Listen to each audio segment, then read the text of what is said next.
नमस्कार, good evening India.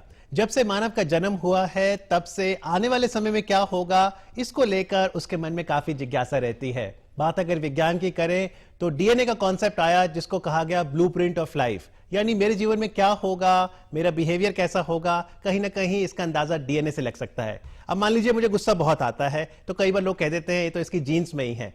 आज हम चर्चा करेंगे डॉक्टर कनक पांडे के साथ, जो कि देश की जानी मानी साइकोलॉजिस्ट हैं, साइकोथेरेपिस्ट हैं, और उनसे जानेंगे कि अगर किसी को गुस्सा आए तो कैसे मैनेज करें, मूड स्विंग्स हो तो क्या हम सॉल्यूशंस ले सकते हैं। और यदि इस विषय पर आप उनसे कोई सवाल करना चाहें तो जल्दी से हमारे स्टूडियो का नंबर नोट कर लें, जिस पर आप फोन कर सकते हैं। कार्यक्रम के दूसरे भाग में हमारे स्टूडियो का नंबर है 2309-7532, 23097532। दिल्ली से बाहर या मोबाइल से फोन करें तो 011 अवश्य लगाइएगा। लेकिन आइए कार्यक्रम में सबसे पहले बात करते हैं एस्ट्रोजेनेटिक्स की। गुड इवनिंग इंडिया पर आज जो हमारे पहले मेहमान हैं, उनका यह मानना है कि विज्ञान ने जो डीएनए कॉन्सेप्ट ढूंढा उससे बहुत पहले ज्योतिष विज्ञान में एस्ट्रोजेनेटिक्स का कॉन्सेप्ट आया। क्या है ये कॉन्सेप्ट, कैसे आप इससे लाभ उठा सकते हैं, क्या है मेडिकल एस्ट्रोलॉजी, ये बताने के लिए स्वागत कीजिए डॉक्टर विनोद साहनी का। बहुत बहुत स्वागत है आपका डॉक्टर साहब। डॉक्टर विनोद साहनी अमेरिका से खासतौर पर इन दिनों भारत आए हुए हैं। सबसे पहले तो आपसे यही जानना चाहेंगे, एस्ट्रोजेनेटिक्स क्या है यह विधा? Basically the astro is astrology, ज्योतिष हमारा, और जेनेटिक्स जो है वो तो जीन्स हैं सारे, और द विजन नेचुरली उसकी स्टडी सारा। एस्ट्रोजेनेटिक विजन 1980 में मैंने ये बनाई, फॉर्म की। उस समय हम लोग स्टडी कर रहे थे द्वापर युग में नियोग मेथड से, टाइम ऑफ कंसेप्शन से जन्मपत्री बनाने का, जो बहुत एक्यूरेट पता लगती थी, और उसमें हमें एडवांस में पता लग जाता था कि कौन सी बीमारी होने वाली है और कैसे होने वाली। क्योंकि जो रेगुलर हम लोग जन्मपत्रियां बनाते हैं उसमें 9 महीने 7 दिन का डिफरेंस है। जब बेबी हो गया हमें पता ही लग गया लड़का या लड़की होगी, उसकी पत्री तो ईजी है बनाना, सारे बना लेते। बट 9 महीने 7 दिन पहले जाके पत्री बनानी है। अब कोई बच्चा 8 महीने में होता है, कोई 9 महीने 6 डेज में होता है, डिफरेंट डेज में। तो जो 8 महीने 7 महीने में हुआ है उसके लिए भी आप मार्जिन फिर 9 महीने का ही लेते हैं? जी नहीं, ऐसा नहीं है। हमारे मून के कैलकुलेशंस हैं, हम एवरेज 9 महीने 7 दिन पीछे जाते हैं।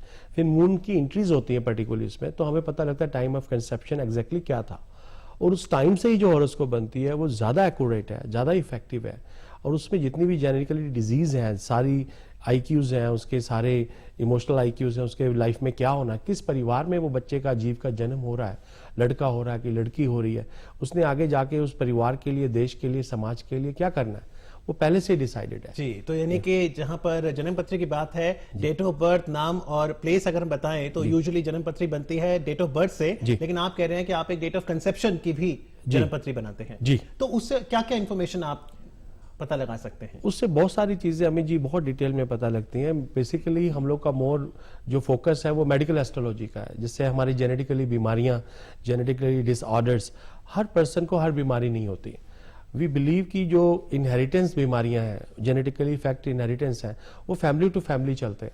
तो वी बिलीव 80% जो बीमारियां हैं वो इनहेरिटेंस है, और जो बाकी की 20% है वो अडॉप्टेड है। तो इस पत्री से हमें बहुत एक्यूरेट पता लग जाता है कि कौन सी बीमारी कब होगी, किस जीवन के एज में वो इफेक्ट होगा। तो वी बिलीव कि precaution is better than cure. तो जो 80% जेनेटिक है उसका पता लगाया जा सकता है, उसका पता लगा। 20% जो एनवायरमेंटल है वो फिर समय के साथ, वो समय के साथ। लेकिन 80% का आप पता लगा सकते हैं, यानी कि जब बर्थ हुआ बेबी का पहले हफ्ते में ही हमें पता लग सकता है। जी, और हमें वहीं से प्रिकॉशन लेना चाहिए। अभी इस बेबी का जो परवरिश है, इसका जो डाइट है, इसका जो खाना पीना है, वात पित्त कफ के अंडर में, आयुर्वेद सिस्टम में या होम्योपैथिक में या नेचुरोपैथी में, हमें उस सिस्टम में ही बच्चे की परवरिश करनी चाहिए, जिससे उसको बीमारियां नहीं आए, उसका इम्यून सिस्टम बढ़े, और जो उसकी प्रेडिक्टेड बीमारियां हैं उसका पहले से ही प्रिवेंशन हो जाए। लेकिन डॉक्टर साहब थोड़ा बताइए, प्रेडिक्ट कैसे करते हैं आप, मैप कैसे करते हैं जीन्स को? देखिए, जीन्स का तो map is very tough, but जो एस्ट्रो में हमने लिया है वो हमने 3 क्लासिफिकेशन करे हैं। हमने जीओडी गॉड की थ्योरी में लिया है, जनरेटर, ऑपरेटर, डिस्ट्रक्टर। जनरेटर को हम ब्रह्मा कहते हैं, और ऑपरेटर को विष्णु कहते हैं, और डिस्ट्रक्टर को जिसको महेश कहते हैं, रिसैकला मदनिच। तो हम ये बिलीव करते हैं थ्योरी में कि सारी बीमारियां, सारे जीन्स, क्योंकि अल्टीमेटली अमी जी we are part of the ब्रह्मांड, हम इस पूरे गैलेक्सी के एक छोटे से अणु, परमाणु या एटम है। तो हमारे अंदर उस पूरे ब्रह्मांड की जो भी जीन्स है, जो भी उसकी डीएनए है, जो भी उसका उसके सारे जेनेटिकल थ्योरी है, उसके पार्ट हम हैं। तो कहीं ना कहीं से हम उसके पार्ट हैं। तो हमारे अंदर इम्यून स्टेज में सारी बीमारियों के बैक्टीरियस ऑलरेडी छुपे हुए हैं। यानी जो भी बीमारियां होनी है वो सारी ह्यूमन बॉडी में पहले से हैं। हाँ, हम ये नहीं कह सकते कि आज कोई प्रॉब्लम चाइना में है, अमेरिका में है या इंडिया में है तो हमें इफेक्ट नहीं करेगी, बर्ड फ्लू है या एड्स है या कैंसर है। वो इम्यून स्टेज में कहीं ना कहीं पे ह्यूमन बॉडी में पूरे प्लैनेट्स में है, इवन एनिमल्स में भी है। तो अमित जी क्या होता है, जब उसका स्टेज आती है तो वो प्रेजेंट हो जाती है वो बीमारी। जब उसका स्टेज आएगा कि मेरा मतलब कि जैसे अब किसी को किडनी में स्टोन होना है, अब उसका स्टोन एक दिन में तो नहीं बनेगा, इट इज अ प्रोसेस, 6 महीने लगेंगे, 8 महीने लगेंगे। अगर वो प्रिकॉशन लेता है तो उसका वो प्रिवेंशन जो है उसका क्योर हो सकता है। पर अगर आपने मान लीजिए बर्थ के टाइम ही पता लगा लिया कि इसको किडनी स्टोन हो सकता है जी, तो इसका इलाज अभी करना है, क्योंकि यूजुअली किडनी स्टोन मान लीजिए उसको 20-25 साल में होना है। ठीक है, उसका डाइट चेंज होगा, उसको उसकी जो अर्ब्स होंगी तो उससे उसका पहले क्योर हो जाएगा, वो प्रॉब्लम नहीं होगी। क्योंकि हर एक को हर प्रॉब्लम अमित जी नहीं होती। Everybody didn't have a sugar, हर एक को शुगर नहीं है, हर एक को कैंसर नहीं है, हर एक को आईसाइट वीक नहीं है, हर एक का खाने पीने का सिस्टम डिफरेंट है। तो हमने इसको डिवाइड किया है जनरेटर, ऑपरेटर, डिस्ट्रक्टर और वात पित्त कफ में, जिसको बहुत सारे क्लासिफिकेशन करके हमने स्टार से इसका कंपोजिशन किया। तो हॉरोस्कोप से ही पता लग जाता है कि इस व्यक्ति को कौन सी बीमारी कब होगी, किस स्टेज में होगी, तो उसका precaution as a diet, as a herbs क्या ले। डॉक्टर सानी थोड़ा बताएं, क्योंकि स्टार्स का आपने जिक्र किया, जो स्टार्स हैं उसका असर ह्यूमन बॉडी पे क्या रहता है? देखिए, अभी कल ही परसों फुल मून डे था, पूर्णिमा थी बहुत बड़ी।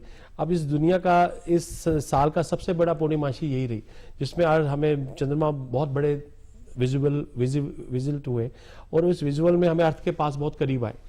अब उसमें कई सारे इफेक्ट हुए, कई लोग हाइपर हो गए, कईयों ने सुसाइड किया, कईयों के स्टॉक मार्केट डाउन हुई, कई सारी चीजें आई, ज्वार भाटा आया सारा। तो मून्स का इफेक्ट तो हमारे साथ है ही है। ऐसे ही सारे, अब हम रिमोट दबाते टीवी चलता है, सारी चीजें, ऐसे ही सारे प्लेनेट से अमित जी रेजेस आती हैं, सन से आती हैं, मून से आती हैं, मार्स से, सैटर्न से, सारे प्लेनेट से अल्ट्रावायलेट रेजेस आती हैं, जो ह्यूमन ब्रेन और ह्यूमन बॉडी को उसके केमिकल बैलेंस करती हैं। अब जो उसका वीक पॉइंट है वो एक्ट करने पे मजबूर करते हैं, तो वो उस पे एक्ट करता है। इसीलिए किसी को गुस्सा बहुत आता है, कोई शांत हो जाता है, किसी को बहुत ज्यादा उसको एक्साइटमेंट होती है, किसी के, हर एक के अपने अपने उस ग्रहों के बलाबल के अनुसार उस पे इफेक्ट है प्लैनेट्स का। आज कार्यक्रम के सेकंड हाफ में डॉक्टर कनक से हम चर्चा करेंगे एंगर मैनेजमेंट, मूड स्विंग्स पर कहीं ना कहीं आप कह रहे हैं कि अगर किसी को गुस्सा आता है वो जीन से लेना देना है? जी, जीन से उसका इफेक्ट है, उसके प्लैनेट से इफेक्ट है। ऐसे ही किसी बंदे को उसकी सोच डिफरेंट है, वो बहुत हंसमुख है, बहुत जॉली नेचर है, तो वो भी उसके स्टार्स है, उसका ऐसा इफेक्ट है। और कोई बहुत झूठ बोलता है, कोई बहुत ज्यादा एंग्री है, तो वो सारा उससे रिलेशन है। और ये हम मैप कर सकते हैं एस्ट्रोजेनेटिक्स, बहुत इजी मैप कर सकते हैं और उसको हम क्योर भी कर सकते हैं, क्योंकि उसकी वजह से बहुत प्रॉब्लम्स आती हैं मैरिज लाइफ में, बिजनेस में, जॉब पे, आपके कलीग्स के साथ, डेली लाइफ में उसका बहुत इंपैक्ट रहता है। तो क्योर बताइए डॉक्टर साहब, क्योर में क्या क्या सोल्यूशन दे सकते हैं आप?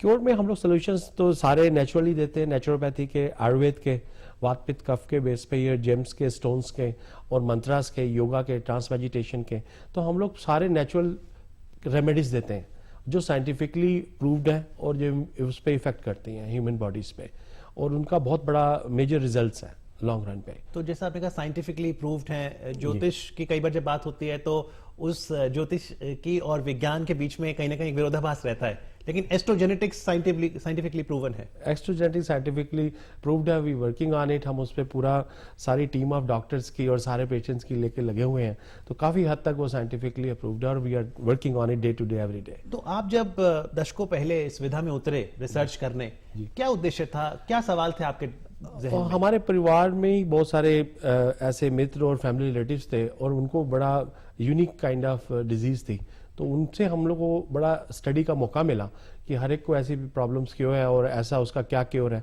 तो हम लोग ने डिफरेंट ट्रीटमेंट्स कराए। तो बाल्यावस्था में मैं बहुत क्यूरियस था कि सारों को ये प्रॉब्लम क्यों नहीं हुई है और हमारे परिवार में या हमारे मित्रों के परिवारों में ये प्रॉब्लम्स क्यों है। तो उनके स्टारों में मैंने उसका कंपोजिशन ढूंढा, फिर उसका कोरिलेशन मिला। जैसे किसी का बुध केतु एक साथ है तो उसको किडनी की प्रॉब्लम होनी है, डिपेंड करता है उसका बुध और केतु कितना बड़ा है, या शनि उसके बहुत दूषित है तो उसको क्रॉनिक प्रॉब्लम होगी। तो हमने क्या करा, एविडेंस इकट्ठी करनी शुरू करी। तो 45 कंट्रीज में ओवर 5 लाख जन्म पत्र इकट्ठी करके हमने उसको डिवाइड किया है कि सारों के स्टार जैसे होंगे तो उसको एक सिमिलर पैटर्न पे ही वो बीमारी होगी, और उनकी फैमिली की जो हिस्ट्री है वो सिमिलर पैटर्न पे थी। नॉनवेज खाते थे तो उनको इस तरह की प्रॉब्लम है, उनका राइस थे या उनका वात पित्त कफ के आधार पे जो उनकी डाइट थी, उनका फूड सिस्टम ही रिस्पॉन्सिबल था। फिर उनकी जेनेटिकली जो डिजीज है अमी जी, वो फैमिली टू फैमिली कैरी होती रही जीन्स के थ्रू। और हर्ब्स जो हैं, हर्ब्स क्या हैं और इसका आयुर्वेद से कितना लेना देना है? अमित जी, हमारे यहाँ बड़ी एक दुखद बात कहनी चाहिए मुझे, I am very shy to say it, but वो ये है कि आयुर्वेद का जो बैकबोन है वो ज्योतिष ही है। हमारे यहाँ जितने निघंटू लिखे गए, चरक संहिता, शालिग्राम और अपने धन्वंतरी, जितने भी, उन सबके पहले जो चैप्टर था वो ज्योतिष का था। किस नक्षत्र में हम वो मेडिसिन निकालें, वो अर्ब का पाचांग लें, पेड़ पत्ती जड़ फूल तभी वो फलीभूत होगा। अगर आप देखें रामायण का ही लें, हनुमान जी गए थे रात को संजीवनी लेने, तभी उन्हें मिली थी, दिन में ढूंढते रहे, विशेष वैद्य उनको गाइड भी उन्होंने किया। तो ऐसे ही हर जड़ी बूटी को आप आमंत्रित करके अगर उस टाइम पे लेते हैं तभी उसका असर है। अभी जो कमर्शियल हो गया आयुर्वेद का, लोगों ने दुकानें खोली, फैक्ट्री बना ली करोड़ों रुपए की, वो जड़ी बूटियों में उतना तत्व और उतनी सामर्थ्य नहीं है कि उसकी गुणवत्ता बहुत कम हुई है। तो जो आजकल लोग कहते हैं जो आयुर्वेद की औषधि पहले लगती थी आजकल नहीं लगती, उसके पीछे ये कारण है? उसके पीछे ये बहुत बड़ा मेजर कारण है। और आयुर्वेद से ज्योतिष का चैप्टर ही कॉलेज में क्यों खत्म कर दिया? कोई भी यूनिवर्सिटी पूरे इंडिया में और पूरे वर्ल्ड में ज्योतिष नहीं पढ़ाती, आयुर्वेद पूरा शुरू करते बिना ज्योतिष के, बिना बैकबोन। औषधि को जैसे आपने कहा आमंत्रित करें, जी, कैसे करें, रिवाइव कैसे करें? उसका ये है कि एक तो औषधि का है, उसका प्योर नेचुरल फॉर्म हमने लेना है। आमंत्रण का उसका एक मंत्र है हर औषधि का, और उसका एक मुहूर्त है। कोई औषधि हमने फुल मून डे में निकालनी है, कोई अमावस्या के दिन लेनी है, उनके नक्षत्र से ही उसका संबंध है, और उससे उसके पेशेंट का बहुत गहरा संबंध है। जो हमारे वैदिक काल में हमारे वैद्य होते थे, तो अमित जी वो उस समय प्रार्थना करके आमंत्रण लेके फिर वो जड़ी बूटी उस नक्षत्रों में निकाल के फिर उस मरीजों का इलाज करते थे, तो वो पूरी फलीभूत होती थी। पर अभी ऐसा चलन नहीं है, तो इसीलिए हमारा विश्वास आयुर्वेद प्रोडक्टों से उठता जा रहा है, क्योंकि हम आयुर्वेद की जड़ी बूटी की प्योर फॉर्म, नेचुरल फॉर्म दे नहीं पा रहे। और आयुर्वेद में जितनी क्वालिटीज हैं, जब वो मार्केटिंग फॉर्म में जाती हैं तो वो ना के बराबर ही रह जाती है। उनके पाउडर बन गए, उनके प्रिजर्व, क्योंकि हमने पाचांग लेना है, पाचांग में बहुत सारी चीजें हैं, उसमें हमने पत्ती लेनी, फूल लेना है और उसकी जड़ लेनी, भाग लेना है। तो आयुर्वेद की गुणवत्ता को बढ़ाने के लिए हमें मदर नेचर के पास, लॉ ऑफ नेचर में प्योर फॉर्म में और नक्षत्रों में ही वो उसको निकाल के और यूज करना चाहिए। और आजकल जैसे बीमारियां बहुत बढ़ गई हैं, डायबिटीज की बात होती है और भी बहुत सारी लाइफस्टाइल डिजीज हैं, सबसे कॉमन तो स्ट्रेस ही है, बीपी की बात होती है। क्या लगता है आपको कारण क्या है इसके पीछे? कारण एक तो समय तो मुझे लगता है ग्रीड है। हम लोग सब आराम की लाइफ चाहते हैं, हम फिजिकली वर्क करना नहीं चाहते, हम चाहते इजी हमें सब कुछ प्राप्त हो जाए, सारा कुछ बटन दबाते ही टीवी चल गया, बटन दबाते ही सारे काम हो जाएं। तो अमित जी हम फिजिकली वर्क नहीं करते और मेंटली हमने बहुत ज्यादा अपनी जरूरतों से ज्यादा हमने चीजें इकट्ठी कर ली हैं। उनकी वजह से जो ग्रह भी हैं, अब आपके पास जैसे बुद्ध कहते हैं पात्रता बढ़ाओ, आपके पास अब एक पात्र में एक ही चीज डलेगी। अब आप उसमें वाइन भी पी रहे हैं, दूध भी पी रहे हैं, उसमें फिर आप खीर भी खा रहे हैं, तो आपका स्टमक तो उतना ही है, उसमें सारी चीजें आप भोग करना चाहते हैं, तो इसलिए वो हेल्थ के लिए बहुत अच्छा नहीं है। अभी पहले आयुर्वेद में था, जब बारिश होगी या जेठ का महीना होगा तो वो डाइट ही हमने खानी है, सर्टन फूड हमने, सर्टन हर्ब्स नहीं खाने। हमें प्रकृति भी अमित जी उस मौसम में वो फल देती है, वो सब्जियां देती है, कुछ सब्जियां विंटर में नहीं होती, बट हमने पूरे साल में वो सब्जियां उगानी शुरू कर दी है, तो वो विजिबल हेल्थी नहीं है। तो इसी वजह से आयुर्वेद की डाइट में भी हमें देखना चाहिए कौन से महीने में कौन सी चीजें खानी है, कौन सी नहीं खानी, और उस वजह से हमारी हेल्थ अच्छी रहेगी। जी, और ज्योतिष में हमने देखा है कि जब भी कभी शादी होती है तो कुंडली मिलाई जाती है। एस्ट्रोजेनेटिक्स की बात करें तो क्या वहां पर भी आप इसकी इंपॉर्टेंस देखते हैं? बहुत ज्यादा। जो आगे के बच्चे होंगे, अगर मदर के जीन्स अच्छे नहीं है, फादर के जीन्स अच्छे नहीं, we are pure Aryan, we are Indians, तो हमें तो गुण मिलान तो बहुत जरूरी कर रहा है। गुण मिलान से भी ज्यादा हमारा हेल्थ पॉइंट ऑफ व्यू पे भी मैच होना चाहिए, इमोशनल आईक्यू, इंटेलेक्चुअल आईक्यू। इसीलिए इतने डिवोर्स हो रहे हैं कि अगर 36 में 35-34 गुण मिल गए तब भी डिवोर्स हो रहे हैं, 28 गुण पे भी डिवोर्स हो रहा है, मंगली है नहीं है तब भी डिवोर्स हो रहा है, क्योंकि जब हमने पूरी मैच जेनेटिकली नहीं गई, उस वजह से वो हम सक्सेस ही नहीं हो सकते मैरिज लाइफ में, सेटिस्फाई नहीं हो सकते। तो जो नॉर्मल एस्ट्रोलॉजी की लिमिटेशन देखते हैं आप इसको? नॉर्मल एस्ट्रोलॉजी बहुत लिमिटेड है क्योंकि वो सारों ने तो अभी मेडिकल पढ़ी नहीं, जेनेटिकली पढ़ाई नहीं, तो उनको अभी हमें एजुकेट करने की बहुत जरूरत है। पर ये कितना पुराना इतिहास है मेडिकल एस्ट्रोलॉजी का? अमित जी, इसका जो ओरिजिन है हमारे वैदिक युग से, द्वापर युग से है, महाभारत काल से है, जिस समय नियोग मेथड हुआ था, जिसको अभी टेस्ट ट्यूब बेबी के नाम से हम जानते हैं, उस टाइम से इसकी रिसर्च हुई थी और अभी ऑन गोइंग चल रही है। बीच में हमारा द्वापर के बाद जो हमारा कलयुग आया, तो उसके बीच में काफी ग्रंथ हमारे गायब हो गए। 1200 साल यवनों ने, मुस्लिम्स ने राज किया, तो बहुत सारी बुक्स डिस्ट्रॉय हुई, बहुत सारे लोगों ने इस पर काम नहीं किया। बट ये बहुत प्योर साइंटिफिक नॉलेज है और 100% एक्यूरेट है, हमें इस पर वर्क करने की ज़रूरत है।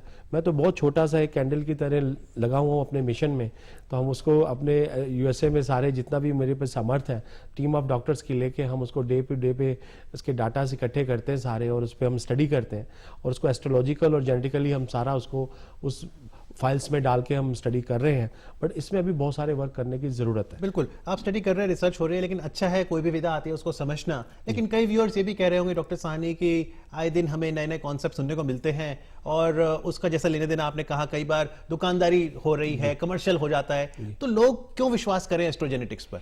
उसकी वजह यह है कि जो ये तो लेटेस्ट सब्जेक्ट नहीं है, द्वापर युग का सब्जेक्ट है। और अमित जी, उस पे अभी जो लोगों ने ज्योतिष की दुकानदारी शुरू कर दी है, ये अपने सारे, उस वजह से इसमें बहुत सारा लोगों का विश्वास उठ रहा है। किसी ने इस पे पूरी स्टडी नहीं करी। पूरा ये जो एक अच्छा ज्योतिष है उसको एक अच्छा स्टूडेंट होना पड़ता है, तभी वो अच्छा टीचर हो सकता है। हमारे अभी पहले हम बैलगाड़ियों पे चलते थे, आज हम प्लेन पे और कारों पे चल रहे हैं, तो हमने अपनी सुविधाएं बढ़ाई हैं, हमें नए नए बैक्टीरिया पता लगे, तो हमें ज्योतिष में भी हमने जीरो अलजबरा बनाया, हमारे पूर्वज सारा वेद पुराण लिख गए और आने वाले 1000 सालों के जंत्रियां बना गए, पाचांग बना गए। तो हमें इसमें भी जेनेटिकली स्टडी की जरूरत है और इसमें भी हमें अमित जी आगे और अध्ययन की जरूरत है।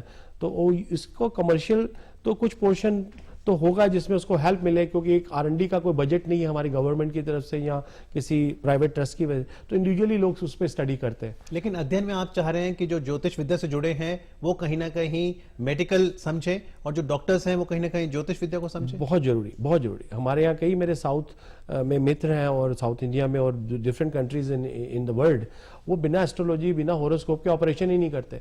वो देख लेते हैं उस टाइम पे ही उन्होंने ऑपरेशन करना है या पेशेंट ट्रीट करना है।